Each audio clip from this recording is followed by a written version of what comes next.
ರಾಜ್ಯದಲ್ಲಿರುವ ಮಾನ್ಯ ಸಿದ್ದರಾಮಯ್ಯನವರ ನೇತೃತ್ವದ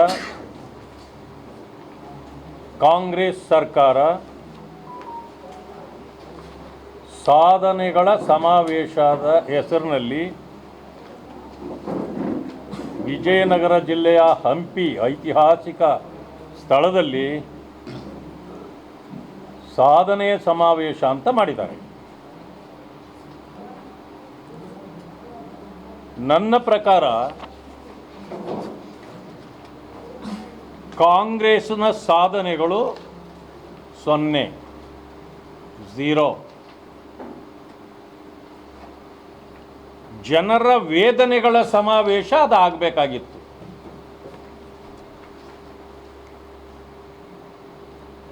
ಬೆಂಗಳೂರಲ್ಲಿ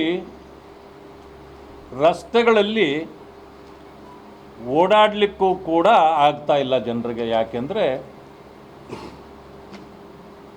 ವಿಪರೀತ ಮಳೆ ಆಗಿದೆ, ರಸ್ತೆಗಳು ಗುಂಡಿ ಬಿದ್ದಿದೆ, ಚರಂಡಿಗಳಲ್ಲಿ ನೀರು ಹೋಗ್ತಿಲ್ಲ, ಶಿಲ್ಟ್ ತುಂಬಿಕೊಂಡಿದೆ, ಕಸ ತುಂಬಿ ಎಲ್ಲ ಆ ಕೆಟ್ಟ ನೀರು ಮನೆ ಮನೆಗೂ ಪ್ರವೇಶ ಮಾಡ್ತಾ ಇದೆ. 3-4 ಕಡೆ ರಸ್ತೆಗಳಲ್ಲಿ ತುಂಬಿರೋ ಕಾರಣ ಇನ್ನು ಮುಂದೆ ಜನ ಗಾಡಿಗಳಲ್ಲಿ ನಡೆದು ಓಡಾಡೋಕ್ಕಾಗೋದಿಲ್ಲ. ಭವಿಷ್ಯ ಸರ್ಕಾರ ವಾಟರ್ ಬೋಟ್ಗಳು ಕೊಡಬೇಕಾಗ್ಬೋದು. ಮುಂದೆ ನೀರಿನಲ್ಲಿ ಚಲಿಸುವ ಸ್ಕೂಟರ್ಗಳು ನೋಡಿದ್ದೀರಿ ನೀವು. ಅದು ನೀರಿನ ಮೇಲೇನೂ ಚಲಿಸುತ್ತೆ, ಭೂಮಿ ಮೇಲೆ ಹೋದರೂ ಚಲಿಸುತ್ತೆ. ಬಹುಶಃ ಮಾನ್ಯ ಮುಖ್ಯಮಂತ್ರಿಗಳು ಆ ತೀರ್ಮಾನ ತೆಗೆದುಕೊಳ್ತಕ್ಕಂಥ ಪರಿಸ್ಥಿತಿ ಬಂದಿದೆ. ನನ್ನ ಸೋಷಿಯಲ್ ಮೀಡಿಯಾದಲ್ಲಿ ನಾನು ನೋಡಿದ್ದೇನೆ.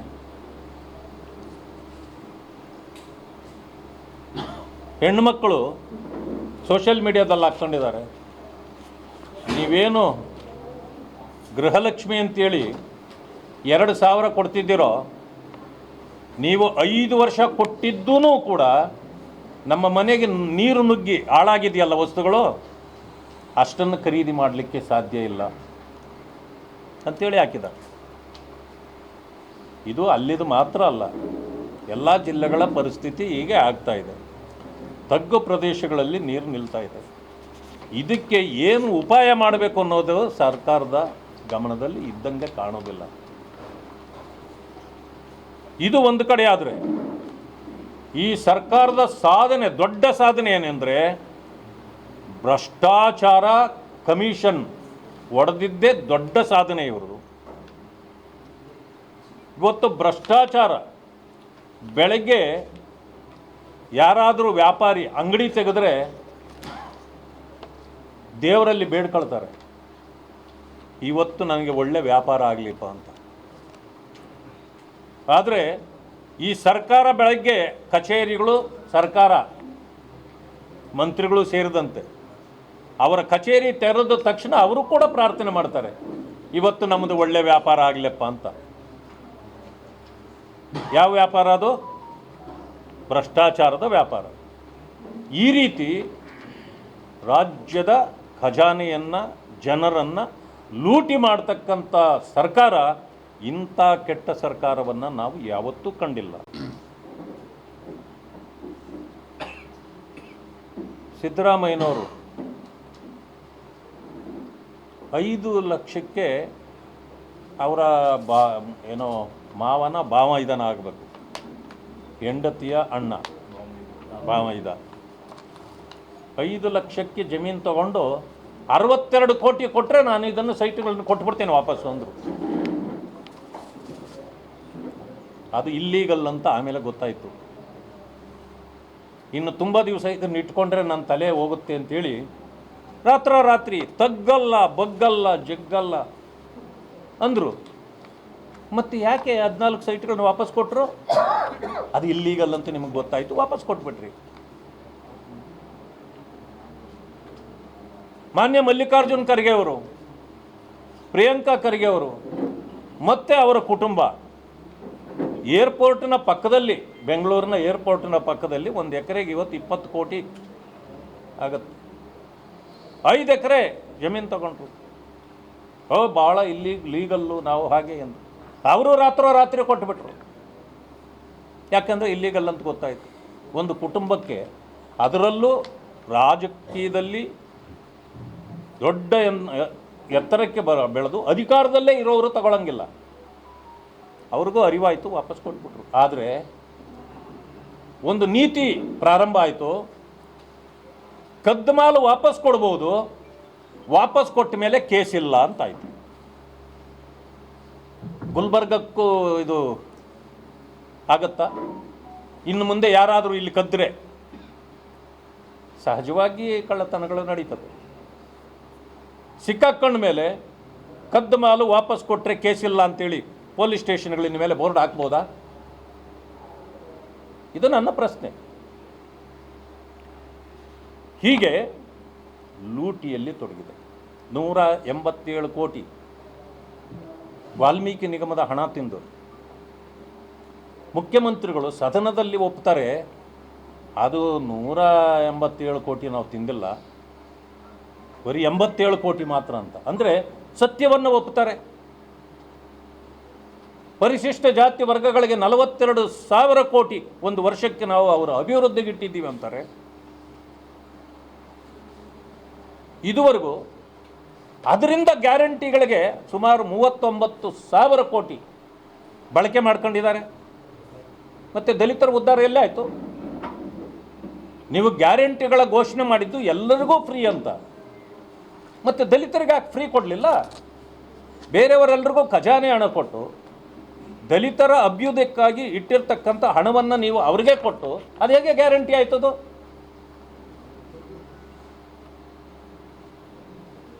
ಹೀಗೆ ಈ ಸರ್ಕಾರ ಎಲ್ಲವನ್ನು ಲೂಟಿ ಮಾಡ್ತಿದೆ.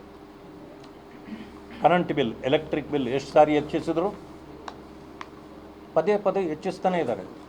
ಹೇಳಿದ್ದು ಮಾತ್ರ 200 ಯೂನಿಟ್ ಫ್ರೀ. ಅದಾದಮೇಲೆ ನಡ್ಕೊಳ್ಳೇ ಇಲ್ಲ, ನುಡಿದಂತೆ ನಡೆಯಲೇ ಇಲ್ಲ. ನುಡಿದಂತೆ ನಡೆಯಲಾರದ ಸರ್ಕಾರ ಯಾವುದಾದ್ರೂ ಇದ್ದರೆ ಅದು ಸಿದ್ದರಾಮಯ್ಯನವ್ರ ಸರ್ಕಾರ. ಆದರೆ ಅವ್ರು ಹೇಳೋದು ನುಡಿದಂತೆ ನಡೆದಿದ್ದೇವೆ ಅಂತ. ಅದು ಸುಳ್ಳೆ. ಅದಾದಮೇಲೆ ರೈತರಿಗಾಗಿ ಪಂಪ್ ಸೆಟ್ಗಳಿಗೆ ಅದಲ್ಲ, ಈಗ ಅದಕ್ಕೂ ಚಾರ್ಜ್ ಮಾಡೋ ಕಾಲ ಬಂದಿದೆ. ಅಲ್ಲಿ ಮೀಟ್ರು ಹಾಕ್ತಾ ಇದ್ದಾರೆ. ಟ್ರಾನ್ಸ್ಫಾರ್ಮರ್ಗೆ 20,000ದಿಂದ 25,000 ಕೊಟ್ಟಿದ್ದಿದ್ರೆ ಟ್ರಾನ್ಸ್ಫಾರ್ಮರ್ ಬರ್ತಿತ್ತು ಮೊದಲು. ಈಗ 3 ಲಕ್ಷ ಬೇಕು. ಅದಾದಮೇಲೆ ಹಾಲಿನ ರೇಟ್ 3 ಸಾರಿ ಹೆಚ್ಚಿಸಿದ್ರು. ರೈತರಿಗೆ ಕೊಡ್ತೇವೆ, 5 ರೂಪಾಯಿ ಎಕ್ಸ್ಟ್ರಾ ಕೊಡ್ತೇವೆ ನಮ್ಮ ಸರ್ಕಾರ ಬಂದೆ ಅಂದರು. 3 ರೂಪಾಯಿ ಮೊದಲು ಏರಿಸಿದ್ರು, ರೈತರಿಗೆ 1 ರೂಪಾಯಿ ಕೊಡಲಿಲ್ಲ. 2 ರೂಪಾಯಿ ಏರಿಸಿದ್ರು, ರೈತರಿಗೆ 1 ರೂಪಾಯಿ ಕೊಡಲಿಲ್ಲ. ಮೊನ್ನೆ 4 ರೂಪಾಯಿ ಏರಿಸಿದ್ರು, ಈಗಲೂ ರೈತರಿಗೆ ಕೊಡಲಿಲ್ಲ. 9 ರೂಪಾಯಿ ಹೆಚ್ಚಿಸಿದ್ವಿ. ಯಾವುದೇ ಕಾರಣಕ್ಕೆ ಪೆಟ್ರೋಲ್ ಡೀಸೆಲ್ ಏರಿಸೋದಿಲ್ಲ ಅಂದಿದ್ರು. ನಿಮ್ಮ ಆಶ್ವಾಸನೆ ಈಡೇರಲೇ ಇಲ್ಲ. ಬಂದ ತಕ್ಷಣ ಈಗ 2 ಸಾರಿ ನೀವು ಪೆಟ್ರೋಲ್ ಡೀಸೆಲ್ ರೇಟ್ಗಳನ್ನು ಜಾಸ್ತಿ ಮಾಡಿದ್ರಿ. ಆದರೆ ನೀವು ಇರುವಾಗ ಹೋರಾಟ ಮಾಡುವಾಗ ಒಂದು ನ್ಯಾಯ, ಅದಾದ ಮೇಲೆ ಬಂದ ಮೇಲೆ ಇನ್ನೊಂದು ನ್ಯಾಯ. ಅಫಿಡಿವೇಟ್ಗೂ ಶುಲ್ಕ ಮಾಡಿದ್ರಿ. ಸ್ಟ್ಯಾಂಪ್ ಡ್ಯೂಟಿ ಇವತ್ತು ಎಷ್ಟೊಂದು ಏರಿಸಿಬಿಟ್ರಿ, 150% ಏರಿಸಿಬಿಟ್ರಿ. ನೀರಿನ ಮೇಲೇನೂ ಇವತ್ತು ಶುಲ್ಕ ಏರಿಸಿದೆ. ಬೆಲೆ ಏರಿಸೋದು ಅಂತಂದರೆ ಅದಕ್ಕೆ ಇತಿ ಮಿತಿ ಇಲ್ಲದ ಬೆಲೆ ಏರಿಕೆಗಳು. ಏನಂತಂದರೆ ಖಜಾನೆಗೆ ಹಣ ಬರಬೇಕು. ಇಷ್ಟಾದರೂ ಕೂಡ ಖಜಾನೆ ಖಾಲಿ ಇದೆ. ಈಗ ಹಣ ಬರ್ತಾ ಇಲ್ಲ. 1 ರೂಪಾಯಿ ಅನುದಾನಗಳನ್ನು ಯಾರಿಗೂ ಬಿಡುಗಡೆ ಮಾಡ್ತಾ ಇಲ್ಲ. ವಿಶೇಷವಾಗಿ BJP ಶಾಸಕರಿರೋ ಕಡೆ 1 ರೂಪಾಯಿ ಇಲ್ಲ. ಕಾಂಗ್ರೆಸ್ ಶಾಸಕರಿರೋ ಕಡೆ ಕೆಲವರಿಗೆ ಕೊಡ್ತಾರೆ, ಯಾರು ಅವ್ರಿಗೆ ಪ್ರಿಯರೋ ಅವ್ರಿಗೆ ಕೊಡ್ತಾರೆ, ಯಾರು ಅಪ್ರಿಯರೋ ಅವರಿಗೆ ಸಿಗೋದೇ ಇಲ್ಲ. ಯಾರು ಮಂತ್ರಿಗಳಿದ್ದಾರೆ ಲೂಟಿ ಮಾಡ್ಕೊಂಡೇ ಬರ್ತಿದ್ದಾರೆ. ನಾನು ನಿನ್ನೆ ನೋಡಿದೆ, ಅನುದಾನದ ಪ್ರಶ್ನೆನೇ ಇಲ್ಲ, ಯಾರಿಗೂ ಅನುದಾನವೇ ಇಲ್ಲ. ಆದರೆ ಮಾನ್ಯ ಖರ್ಗೆಜಿಯವರ ಇನ್ಸ್ಟಿಟ್ಯೂಷನ್ಗೆ 9,90,00,000 ಬಿಡುಗಡೆ ಮಾಡಿದ್ದಾರೆ.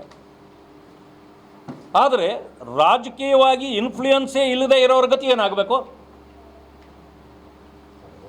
ರಾಜಕೀಯ ಮಾಡ್ತಕ್ಕಂಥ ಮುಖಂಡರುಗಳು ಅವರ ಕಣಜಾನೇ ತುಂಬಿಕೊಳ್ಳೋದಾದರೆ ಸಾಮಾನ್ಯರ ಗತಿ ಏನು? ಆಮೇಲೆ ಅವ್ರಿಗೂ ಒಂದು ಸ್ವಲ್ಪ ಪ್ರಬುದ್ಧತೆ ಇರಬೇಕಲ್ಲ. ಇದು ನಾನು ರಾಜಕಾರಣಿಯಲ್ಲಿದ್ದೇನೆ, ಅಥವಾ ನಾನು ಇಲ್ಲಿ ಜಿಲ್ಲಾ ಮಂತ್ರಿ ಆಗಿದ್ದೇನೆ, ಇಲ್ಲ ನನ್ನ ತಂದೆಯವರು AICC ಅಧ್ಯಕ್ಷರಿದ್ದಾರೆ, ವಿರೋಧ ಪಕ್ಷದ ನಾಯಕರಿದ್ದಾರೆ ದೇಶದ, ನಾವು ತಗೊಂಡ್ರೆ ಜನ ಏನು ಅಂದ್ಕೊಳ್ತಾರೆ ನಮ್ಗೆ? ಅವ್ರಿಗೂ ಅದೂ ಇಲ್ಲ ಪಾಪ. ಅವ್ರಿಗೆ ಒಟ್ಟಿಗೆ ನಮಗೆ ಬಂದರೆ ಸಾಕು. ಮತ್ತು ನನ್ನನ್ನು ನಾನೇ ಕಾಪಾಡ್ಕೊಳ್ಳೋದಾದರೆ ಸಾಮಾನ್ಯ ಜನರನ್ನು ಕಾಪಾಡೋರು ಯಾರು?